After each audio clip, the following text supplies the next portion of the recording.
warahmatullahi wabarakatuh. Mari kita awali aji dengan bacaan Al-Fatihah.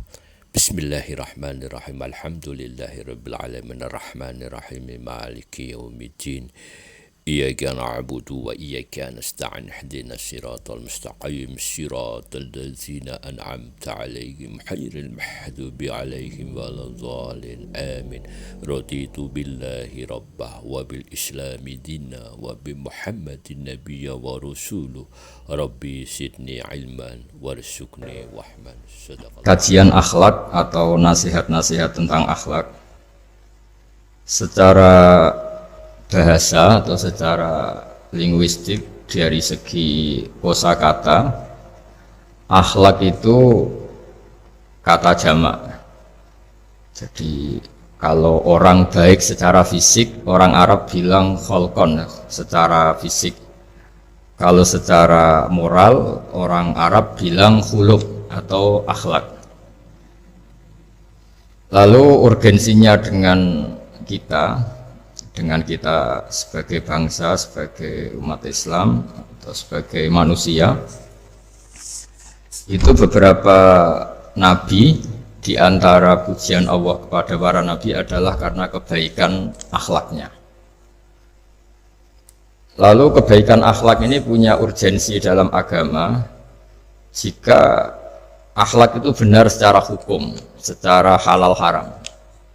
Ini yang jarang orang mengingatkan. Jadi misalnya begini, senyum itu sunat, itu baik gitu. Oke, kita sepakat senyum itu sunat. Tapi para penipu itu juga senyum, karena kalau tidak senyum itu tidak bisa nipu gitu. Mungkin wanita nakal ya juga senyum. Orang-orang bisnis yang bodong biasanya cara ngerayu juga pakai senyum. Maka senyum ini berstatus nilai ibadah setelah kepastian target itu halal atau dalam konteks sesuatu yang disahkan agama. Sekali ndak, maka yang menjadi tidak halal. Ya, tadi senyumnya orang yang mau nipu, senyumnya lembaga-lembaga atau apa yang bodong atau apa sajalah. Nah, ini yang jarang orang mengkaji. Maka sebelum mengkaji tentang akhlak itu penting, itu dikaji dulu status halal haramnya. Ya kayak tadi misalnya senyum itu sunat, senyum itu ibadah, kata Rasulullah tasaddaku walau bitalqati wajhin, bersedekahlah meskipun hanya dengan senyum. Itu setelah ada kepastian status apa? Halal. Tapi jika orang itu mau nipu itu juga pasti senyum. Orang yang mau menggoda lelaki juga pasti senyum, lelaki yang goda perempuan juga senyum. Dan kadang konteksnya ada dalam hal-hal yang dibenarkan syarak. Sehingga kepastian halal haram ini nomor satu. Terus kedua, akhlak ini yang menurut disiplin fikih, ini memang agak jelimet ya, tapi nanti Anda mudah memahami. Akhlak, misalnya ekspresi senyum atau ceria, itu dianggap sunat. Kalau dalam fikih dianggap sunat. Sunat itu ya tidak sampai wajib. Tapi ada konteks tertentu yang sunat ini menjadi wajib. Misalnya kita sebagai dai ya, sebagai ustadz itu, orang-orang yang nakal ini bawaannya senyum, ramah. Tapi kita yang ustadz ini bawaannya merengut, cemberut. Sehingga kecenderungan orang itu ngidolakan yang nakal. Nah ini penting saya jelaskan supaya orang itu bicara akhlak. Akhlak itu tadi saya katakan, senyum itu baik, ramah itu baik. Tapi setelah status hukumnya itu halal gitu. Ya. Jadi kalau sebelum status hukum itu halal, ini ya ramahnya menjadi tidak baik. Misalnya kamu punya istri cantik, kemudian dia ramah sama lelaki siapapun, kamu kan pusing. Terus alasannya ramah itu baik. Makanya di Quran diingatkan fala takhdu'na bil qawli fayatma'alladzi fi qalbihi marad. Orang-orang solihah, orang-orang yang afifah, wanita-wanita terhormat, jangan terlalu ramah sama lelaki lain, karena lelaki lain yang kamu ramahin, kalau kebetulan dia ada orang baik, pikiran ramah kamu ini ditafsirkan yang macam-macam. Nah, jadi ini karena saya sebagai kiai memang menekuni fikih, sehingga sebelum bicara jauh tentang hukum moral, itu pastikan dulu status halal haramnya.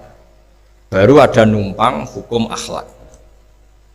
Sodako juga gitu, banyak orang dermawan gitu. Ternyata nyuwun sewu memang uang korupsi sehingga mudah ngasih orang banyak. Pas uangnya sendiri ternyata berat. Ini belum bisa dikatakan sodako karena bawaannya dermawan, karena uang saya saja. Jadi kepastian hukum ini harus ada dulu. Makanya dalam Islam fikih itu nomor satu, hanya nomor satu itu ya kepastian hukum. Baru di level aplikasi hukum itu penerapannya, tatbikinya kalau dalam bahasa Arab butuh akhlak. Terus ketiga, cerita-cerita akhlak itu yang paling fenomenal itu kata banyak mufassir. Kenapa Saharatu Fir'aun? Jadi ketika duel, saya cerita sedikit. Musa ini punya banyak mukjizat. Nabi Musa ini punya banyak mukjizat. Mukjizat itu sesuatu yang luar biasa, nggak bisa dinalar oleh akal. Itu kalau orang baik disebut mukjizat, kalau orang buruk punya kemampuan ini disebut sihir. Ya, tapi sama-sama punya kekuatan yang dahsyat. Sehingga ketika Nabi Musa punya kekuatan yang dahsyat ini, yang disebut mukjizat, Fir'aun cara berpikir yang bisa mengalahkan ini hanya sihir. Dipanggillah ahli sihir yang profesional, yang top lah. Dan mulai dulu itu wong ya seneng duit gitu. Jadi ahli sihir yang mau datang tapi berani berapa gitu. Jadi itu sudah mulai dulu gitu. Jadi sekunane kuno itu transaksinya itu ya harus berani berapa gitu. Fir'aun katanya innakum idzal laminal muqarrabin. Kamu tak jamin menjadi orang dekat saya. Jadi mulai dulu kalau dukung itu ya harus dapat jatah gitu. Jadi jatah orang dekat. Nah, dulu itu apa menteri atau apa tidak tahu, tapi mulai dulu ya sudah gitu. Kata Fir'aun oke. Akhirnya pertarungan itu mau dimulai. Lah uniknya ketika mau dimulai itu Saharoh ini ahli sihir yang bawaan Fir'aun tadi, sewaan nih tadi, bayaran. Itu di luar dugaan Mas Andri itu malah sopan sama Nabi Musa. Ditonton orang banyak padahal. Ditonton orang banyak karena Fir'aun tuh ingin Nabi Musa itu kalah. Musa kalau dia manggil. Tapi di luar dugaan itu para ahli sihir itu entah saking wibahnya Nabi Musa itu, jenengan dulu apa saya dulu? Monggo jenengan dulu apa saya dulu? Imma antulkiyah wa imma anahnul mulkin. Monggo jenengan dulu atau kita dulu. Jadi harusnya secara teori tarung itu semakin menteror atau ada gebrakan yang mengagetkan ini kan lebih mudah mengalahkan Musa. Tapi enggak, malah Musa ditanya, wahai Musa, imma antulkiyah wa imma anahnul mulkin. Monggo jenengan dulu atau kita dulu. Nabi Musa juga membalas yang sopan. Tidak, kalian dulu saja. Nah itu kata para ahli tafsir. Barokahnya akhlak yang dilakukan Saharatu Fir'aun ini, al-qawwa fi qulubihim al-iman. Allah saat itu juga memberi iman. Jadi barokahnya sopan sama Nabi siapa? Musa. Jadi barokah akhlak paling fenomenal dalam dunia tafsir adalah ketika Saharatu Fir'aun mendapat berkahnya adab, berkahnya akhlak sampai iman. Sehingga kalau dalam khazanah-khazanah Islam, amal yang paling mudah diterima Allah itu diantaranya satu itu akhlak, dua sedekah. Dalam cerita-cerita kitab yang saya pelajari, sedekah juga gitu. Ada orang itu saking bejatnya, dia seorang kaya raya. Itu saking bejatnya itu cara berpikir itu menurut dia ya rasional, tapi ngawur sekali. Dia punya putri cantik itu, ya tentu dia yang rawat. Terus dia ngenangan itu, wong anakku ayu dirabi wong liya. Walhasil itu dia punya rencana menikahi anaknya sendiri. Itu kan sebejat-bejatnya orang. Dan dia cara berpikir itu begitu, memang namanya orang Majusi, tidak beragama. Tapi ketika dia, banyak ulama yang bilang namanya orang ini Bahram. Tapi siapapun namanya itu, cerita ini populer di literasi, di khazanah-khazanah atau di referensi kita. Pas malam pertama mau menggauli putrinya, ada janda sepuh itu notok pintunya ya, supaya dikasih sedekah. Itu anehnya dia itu tergerak untuk memberi. Ketika mau memberi, si janda ini berubah pikiran, wong saya ini muslimah kok minta orang kafir. Tidak jadi minta, tapi lari ketika dikejar lari. Setelah di rumah melihat anak-anaknya itu menangis Mas Andri, kembali lagi minta. Setelah mau dikasih, lari lagi sampai 3 kali. Singkat cerita si Bahrom ini lalu tetap ke rumahnya dan ternyata mendengar anak-anak menangis karena kelaparan. Dia tergerak hatinya, itu membawa cara Indonesia, membawa beras sendiri, membawa roti sendiri, semua keperluan itu dicukupin, dibawa sendiri, diantarkan. Dan dunia saat itu juga dia berpikir waras langsung, gak ingin lagi menggauli anaknya, gak ingin lagi. Jadi barokahnya sodako itu dilakukan orang kafir, itu langsung ada berkah. Sampai saat itu dia iman, dan hebatnya ada seorang wali di era itu mimpi disuruh menghormati si Bahrom ini, bahwa ini umat saya, ini walhasil itu sampai diapresiasi. Nah, lagi-lagi kembali ke sodako. Jika ada orang netral, misalnya orang netral itu ya diajak baik ya mau, diajak buruk ya mau, belum punya berpendirian, juga belum punya karakter, belum punya status yang permanen, ya solehnya masih amatir, faseknya ya masih amatir. Kemudian terus ada kompetisi, alam raya ini kan kompetisi. Ternyata yang tukang sedekah, yang mudah memberi itu yang fasek, yang ini pelit. Jangan-jangan kita disalahkan Allah ketika orang yang netral ini jadi orang fasik. Karena apa? Kenangannya dengan orang fasik mendapat keenaan sedekah atau servis. Kenangannya sama orang soleh tidak mendapat. Malah dikongkon terus jadi panitia pengajian, kan kesel ya. Nah, kalau dibebani terus. Sehingga di antara ciri agama ini qalilul maunah. Agama ini harus berbiaya murah. Itu hal-hal yang harus kita perhatikan. Nah, kecuali ini sudah orang yang punya karakter, memang sudah orang soleh, memang bawaannya ingin mendukung yang kanan, yang ahlul yamin, ya, hanya suka kebaikan. Ini kan kita bicara orang yang belum punya karakter. Kalau yang soleh kan karuan, dirayu yang ini sudah ada mau, meskipun yang ini ngel-ngelo terus tetap gak masalah yang kanan ini. Nah, ketika kita ngelola anak Mas Andri ini, Mas Dwi ya, ini karena yang ada jadi saya pakai contoh. Saya punya kenangan dalam hal ini itu sangat miris. Ada orang sepuh soleh, cerita anaknya itu sekarang kerja di Jakarta tidak sholat, padahal itu ya orang soleh, orang baik. Dan dia kenapa datang ke saya? Karena minta maaf dulu pernah dengan tanda ketik pernah menyalahkan bapak saya, menyalahkan kiai-kiai yang lunak. Bapak saya dulu ya di dalam ada TV, ada sepeda motor, ya umumnya orang. Ternyata kasusnya itu sederhana Mas Andri. Anaknya kiai ini, orang soleh lah, itu karena saking ketatnya itu di rumah nggak ada TV, juga nggak ada motor. Sehingga kenangan pertama lihat TV ya di servis orang yang nyuwun sewu tidak sholat. Kenangan pertama pakai motor ya dipinjemin orang yang nggak sholat. Sehingga bawaannya dia punya utang jasa sama orang yang tidak baik lah gitu. Akhirnya ini nggak jadi idola, orang tuanya meskipun soleh nggak jadi idola. Dan orang tuanya itu nggak punya TV supaya waktunya nggak habis untuk nonton TV, nggak punya motor biar nggak keluyuran. Niatnya baik, sangat baik. Tapi karena terus ini tuh tadi kembali ke tadi al insan abdul ihsan, manusia itu budaknya kebaikan.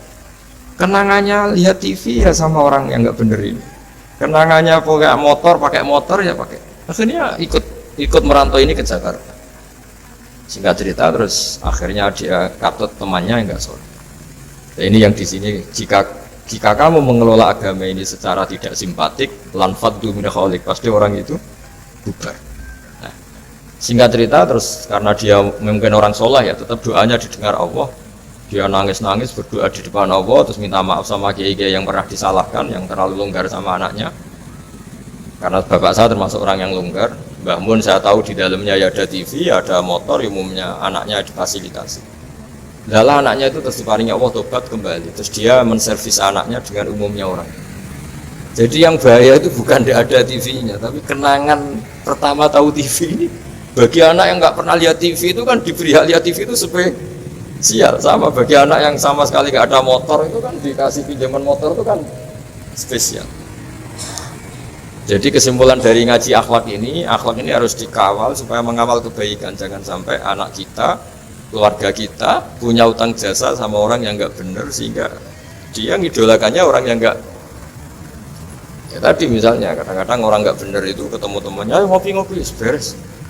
Yang ini kita sebagai orang tuanya mau ngopi saja tanya, jam segini kok ngopi? Apa saja salah, jadi bawaannya di rumah disalahin, bawaannya di luar dibebasin. Akhirnya kenangannya kan ini buruk. Ini hal-hal seperti ini yang kita harus hati-hati lah mengelola kebenaran. Makanya ada cerita di kitab Risalah Qusairiyah juga diulang lagi di Ihya. Ada orang Majusi, ya bayangkan dulu itu kan padang pasir, di jalan nggak ada air, juga nggak ada warung Mas Andri, juga nggak ada ATM. Jadi bayangkan dulu. Jadi cerita ini harus dibayangkan dulu. Kalau sekarang kan nggak kebayang ada orang kelaparan di perjalanan. Makanya dulu itu hukumnya ekstrim. Siapa yang iman billah wal yaumil akhir harus memuliakan tamunya. Dulu itu ukuran memuliakan tamu itu nomor satu ya dikasih makan. Sehingga kalau ada tamu dari jauh, Nabi itu kalau nggak bisa ngasih makan dilelang. Siapa sahabatku yang bisa ngasih makan? Karena orang itu sekali mertamu ya memang kelaparan betul. Perjalanan 2 hari nggak ada warung, nggak ada ATM, nggak bisa mampir ke kantor cabang minta fasilitas kan nggak bisa. Kalau pejabat kan bisa dari Jakarta mampir Semarang, Semarang mampir Kragen. Bisa. Singkat cerita dilelang sama dia. Siapa yang bisa? Masyhur kan cerita itu, ada orang yang sebetulnya miskin, saya ya Rasulullah, ternyata yang dikasihkan itu makanan jatah apa? Anaknya, kan masyhur cerita itu. Kata dia pulang, terus lampunya pura-pura dimatikan, terus anaknya disuruh menidurkan, terus dia pura-pura nemani makan, padahal hakikatnya yang makan itu hanya tamunya. Saat itu juga Allah menurunkan wahyu kepada Rasulullah SAW. Allah memuji perilaku sahabat ini karena bisa ngasih makan tamu. Jadi dulu itu yang namanya tamu itu kalau nggak dihormati taruhannya nggak iman, karena nasibnya sampai seperti ini karena dulu seperti itu. Nah kembali lagi ke cerita tadi. Tamu apa makanan atau tamu atau apa saja lah. Itu servis sosial ini nomor 1. Kalau enggak, seorang lagi ya, kalau enggak, itu ya orang terus enggak simpati. Nah, sehingga karena taruhannya seperti itu sampai Allah lewat apa binaan kekasihnya, maka na yu'minu billahi wal yaumil akhir falyukrim dhaif. Sehingga tidak suatu saat Nabi Ibrahim itu punya tamu, orangnya Majusi. Majusi itu enggak mukmin. Majusi itu lebih buruk ketimbang Yahudi, lebih buruk ketimbang Nasrani karena ada ahli kitab sama sekali. Kalau di Quran kan dibedakan, ada kafir ahli kitab yang masih percaya Tuhan, yaitu Yahudi Nasrani, ada yang sama sekali sudah tidak percaya Tuhan. Itu Majusi, nggak punya kitab. Orang Majusi datang ke Nabi Ibrahim karena beliau terkenal Abu Duyuf, bapak dari segala tamu. Beliau itu nggak mau makan kecuali bareng tamu, bareng anak yatim, saking solehnya Nabi Ibrahim. Saya ulang lagi, bayangkan dulu, memang makan itu luar biasa. Sekarang kan biasa karena tamu sudah makan dulu di warung, nginepnya di hotel, malah kadang disuguhi udah pati makan karena nggak selera, ribet malah tamu sekarang. Malah komplain bila perlu sudah ribet. Nabi Ibrahim itu ketika orang itu kelaparan, ya Ibrahim karena dia nggak mukmin ya manggilnya jangkar. Tolong hari ini saya kasih makan. Enggak, hatta tu'mina sehingga kamu iman. Singkat cerita orang ini frustasi karena ini tokoh. Nabi Ibrahim itu tokoh besar Muslim ya tentu. Akhirnya dia putus asa. Putus asa terus sudah walla itu sudah balik kanan, sudah ngelunyur saja meninggalkan Ibrahim karena sudah putus asa lah. Saya Majusi, dia Nabi, dia tokoh Islam pasti tidak ngasih makan. Apa yang terjadi? Saat itu juga Allah karena beliau Nabi bisa komunikasi dengan Allah dapat wahyu. Lihat orang itu umur berapa? 70 kira-kira gitu atau 60. Kata Allah, orang itu baru ini loh kelaparan katanya. Dan baru ini juga minta kamu kan iya. Dan kemarin-kemarin tidak pernah kelaparan ya baru ini ya. Kata Allah, saya yang Tuhan saja ngasih makan dia padahal tidak iman sama saya. 60 tahun. Kamu diminta untuk 1 hari saja kok mensyaratkan apa? Iman. Dia panggil saja supaya makan di kamu. Salah saya panggil akhirnya sama Nabi Ibrahim dikejar, udah ayo makan ke saya gitu. Ya gimana? Ya ada usah syarat iman, pokoknya makan saja. Sudah si makan sama Nabi Ibrahim di servis, tanya orang itu, kok kamu mendadak baik tadi sini itu ya ditegur Allah, saya salah katanya. Loh Allah yang Tuhan itu menurut kamu Tuhan itu betul negur kamu? Iya. Dia nangis. Ternyata Tuhanmu itu Tuhan betul ya. Saya yang majusi aja diperhatikan gitu.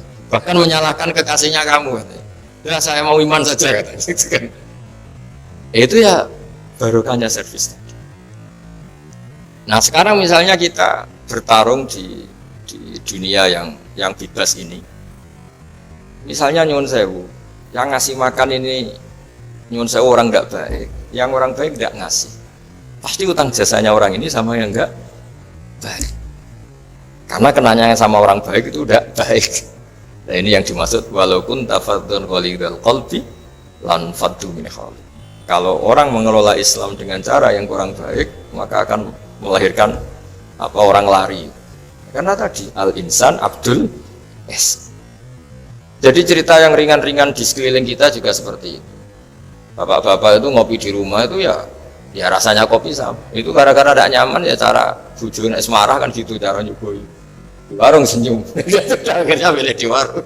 Karena di warung dapat senyum, di rumah dapat. Ya sudah. Semuanya semua proses sosial itu seperti itu. Nah mau saya di sini bayangkan itu anak kita kenangannya dengan kita, dengan bapaknya, dengan ibunya ini kurang baik, kenangannya di luar baik, sehingga anak kita cenderung tidak mengidolakan kita, meninggalkan kita. Jadi menurut saya belajar akhlak paling pokok adalah kaitannya dengan kepentingan anak-anak kita. Saya bukan niat sombong ya, saya itu alhamdulillah sampai sekarang itu masih sering mandikan anak saya, jalan-jalan sama anak saya. Hak-haknya. Bahkan saya ini punya ajaran yang agak unik. Tapi istri saya sudah menerima dulu ya, sempat janggal-janggal untuk sekali, sekarang sudah menerima. Saya punya anak yang biasa ikut adik saya di Fuad itu masih kelas 2 SD. Mulai kelas 1 SD, mulai kelas 2 saya bilang, kalau kamu ingin jajan, bapak pas tidur bangunkan. Padahal anak saya itu punya santri, punya banyak yang bantu. Dulu istri saya protes, itu kan melatih anak nggak sopan karena bangunkan orang tua. Enggak, kata saya, sopan itu nomor 2, nomor 1 itu hukum. Saya beri penjelasan. Yang paling berhak atau yang paling boleh dingel-ngelno anak, dingel-ngelno anak itu ya diganggu anak, itu ya orang tuanya. Masa anak mau jajan yang harus ribet pembantu, mana anak mau jajan yang harus ribet orang. Yang paling boleh diganggu oleh anaknya ya orang tua. Itu hukum kata saya. Akhlak nomor 2. Sehingga barokahnya hukum itu, saya ulang lagi, barokahnya hukum itu, kalau anak ini terpaksa pembantu itu pas lalai, kita tidak nyalahkan, kan kewajibannya di kita. Akhirnya kita menjadi tahu, baru istri menjadi tahu, yang paling berhak diganggu anak ya orang, itu hukum. Nah akhlak itu baru nomor 2, ganggu itu ya dikira-kira lah pas bangun atau pas rileks. Tapi itu nomor 2, itu namanya moral. Moral itu sunat. Tapi kalau hukum itu nomor 1. Sehingga akhirnya orang tua, anak ini senang. Betapa baiknya orang tua kita, pas tidur saja dibangunin mau, demi kepentingan dia. Akhirnya anak ini punya kenangan baik sama orang tua. Pas tidur saja bapak diajak mau. Apalagi pas happy. Nah karena kenangannya baik, ya idolanya orang tuanya. Ketika idolanya orang tuanya dan kita orang baik, mau ngajak sholat ya gampang, mau ngajak ngaji ya. Bayangkan kalau kenangannya dia dimintai uang nggak boleh, bentak, salah jam kayak atau salah jadwal atau apa, salah momentum, masa anak kecil diwalate salah, pakai momentum pakai apa? Nah, ketika kita ngangkon belajar sudah susah karena kenangannya enggak baik. Jadi kunci daripada lah ini makanya saya bilang berkali-kali. Oke, kita belajar akhlak, belajar moral, tapi nomor 1 itu hukum. Saya ulang lagi hukum. Karena agama ini ciri khasnya itu hukum. Hukum itu ketentuan. Jadi aturan Islam itu detail. Misalnya saya belum haji. Ya sudah, sebagian harta saya jatah untuk haji itu sudah tidak milik saya, harus dianggap miliknya haji. Sehingga kalau saya meninggal setiap saat, yang boleh diwaris oleh anak cucu saya hanya yang melebihi dari biaya haji. Makanya di Indonesia disebut gaji amanat. Gaji amanat itu orang yang sebetulnya sudah mampu haji tapi tidak kober haji. Itu kalau sudah meninggal harus ada jatah haji yang dianggarkan untuk haji apa? Amanat. Baru sisanya boleh waris. Karena ini hukum. Nah nanti di akhirat juga Allah pakai hukum. Kalau ada anak nggak sholat, yang pertama disalahkan orang tuanya. Kenapa ini tidak sholat? Semua kesalahan anak-anak kita adalah dibebankan ke kita. Ya, jadi saya mohon cerita-cerita akhlak ini jangan sampai hanya nyuwun sewu moral dengan arti kenyamanan sosial, tapi kembalikan ke Allah dan apa? Sehingga ini yang terakhir saya cerita hadis yang populer sekali. Ada 3 hadis yang populer dan ini sampean semua pasti hafal. Maka na yu'minu billahi wal yaumil akhir fal yukrim jarahu. Terus ada yang fal yukrim dhaifahu. Terus yang ketiga fal yakul khairan aw liyasmut. Berkata baik atau kalau nggak bisa berkata baik ya apa dia. Nah, itu uniknya Islam itu apa, Mas Dwi? Uniknya Islam itu tidak pernah membolehkan umatnya terdikte oleh sosial, Mas Andri, nggak boleh. Tapi hanya terdikte oleh ketentuan Allah dan Rasul. Jadi Allah cara ngendikan, kalau kamu iman kepada Allah dan Rasul, iman kepada Allah artinya apa? Allah memerintahkan kita berbuat baik sama tetangga, sama tamu. Maka lakukan itu. Sekali tidak demi Allah dan Rasul, berarti Anda didikte oleh hukum sosial. Kalau tetangga baik ya kita baik, kalau dia buruk ya kita ikut buruk. Itu artinya apa? Kita tidak didikte oleh hukum Allah dan Rasul, tapi didikte oleh hukum apa? Sosial. Islam itu agama yang hubungannya manusia itu dengan Allah, bukan dengan sosial. Sehingga ketika baik sama tetangga pun itu karena perintah Allah. Sehingga kalau suatu saat kecewa tetangga kita itu kurang ajar misalnya, ya kita tetap nyaman saja karena kita baik itu atas perintah. Makanya masyhur di kalangan ahli hadis ada dawuh Nabi, la takunu imma'atan. Taquluna in ahsanan nas ahsanna wa in dolamuna dolamna. Kamu jangan jadi orang yang didikte sosial. Kalau orang baik kamu baik, kalau orang buruk kamu ikut buruk. Itu namanya orang yang nggak punya prinsip. Tapi walakin wattinu anfusakum, kata Rasulullah. Kuatkan prinsip kamu, jika manusia baik kamu akan baik, dan manusia ketika buruk kamu pun tetap ingin baik. Nah, dengan demikian itu berarti kebaikan kamu itu atas perintahnya Allah dan Rasul, bukan atas nama sosial. Sehingga misalnya ada orang birrul walidain, ibunya bawaannya cerewet, mbahnya cerewet, ya tetap baik. Tapi kalau kamu didikte sosial, sekali ibu kamu bawel, malas lah ketemu ibu bawel. Nah, ini berarti kamu belum didikte Allah dan Rasul, tapi didikte hukum apa? Sosial. Sehingga untuk menutup mauidhah ini, saya sering cerita di mana-mana di kitab Ihya itu ada cerita, ada seorang pemuda yang kurang ajar sekali. Ada kiai dipanggil, Pak Yai silahkan ke rumah saya. Ya kira-kira cara sekarang mungkin 500 meter datang. Setelah sampai depan rumahnya, sudah Pak Yai saya tidak punya kebutuhan sama kamu. Itu kiainya senyum, rileks. Setelah sampai rumahnya dipanggil lagi, Pak Yai mohon ke rumah saya. Kiainya ke situ lagi asik. Terus setelah sampai rumahnya pemuda tadi, sudah pulang aja saya tidak butuh kamu. Sampai 3 kali. Dan kiainya tuh asik, ceria gitu. Pemuda itu kagetnya bukan main. Kenapa Pak Kiai tidak tersinggung? Malah senyum-senyum. Jong kata orang Jawa ini. Ini cerita di Ihya. Saya tuh senang sekali nuruti perintah Allah. Allah menghentikan, saya disuruh hormat tetangga. Lah kamu tetangga saya. Dan saya alhamdulillah bisa nuruti karep kamu. Disuruh ke kamu, saya ke kamu. Dan sekarang karep kamu saya pulang, ya saya pulang. Syukur sekali hari ini saya bisa nuruti perintah Allah sampai 3 kali. Nangis pemuda itu. Loh kalau kamu kan tampar, ini kan pelecehan. Itu kan kurang ajar betul, kiai digambar. Tapi wali-wali itu nggak berpikirannya tidak seperti itu. Kalau kamu tidak wali ya memang aneh pikiran itu, tapi yang benar ya itu. Nah, jadi lewat ngaji ini saya mohon semua teman-teman yang di BI maupun seluruh kita, akhlak itu nomor 1. Dengan makna tapi setelah kepastian hukum, setelah kepastian hukum. Jadi misalnya senyum itu sunat karena kita merayu mitra bisnis untuk bisnis yang halal. Tapi kalau bisnis kita bodong, ya semua orang yang ingin nipu kan ya pasti senyum lah. Berarti yang kepahalanya besar ya orang-orang penipu karena senyumnya lebih sering timbang yang enggak nipu. Jadi artinya akhlak itu menemukan momentum sebagai ibadah setelah ada kepastian hukum halalnya. Tapi kalau nggak ada kepastian hukum halalnya, ya ini senyum itu dievaluasi tadi misalnya. Orang ngerayu juga harus senyum, orang nipu juga harus senyum. Ini yang mungkin banyak diabaikan. Saya kira demikian dan mohon maaf karena sebetulnya kalau andekan tadi jalannya normal mungkin saya agak terlambat. Itu kan banyak lubang-lubang karena apa? Itu biasanya kan karena hujan ya. Tapi ya saya suka tetap terlambat biar keren pernah nunggu kiai. Jadi kalau dalam teori agama itu sama kok. Sholat, Nabi itu pernah sholat isya itu setengah tiga dini hari. Sahabat biasanya kan beliau suka awal waktu. Terus ketika sahabat tanya kata Nabi, malam ini spesial. Karena kamu lama sekali nunggu apa? Sholat. Gak semua orang malam ini bisa menunggu apa? Sholat.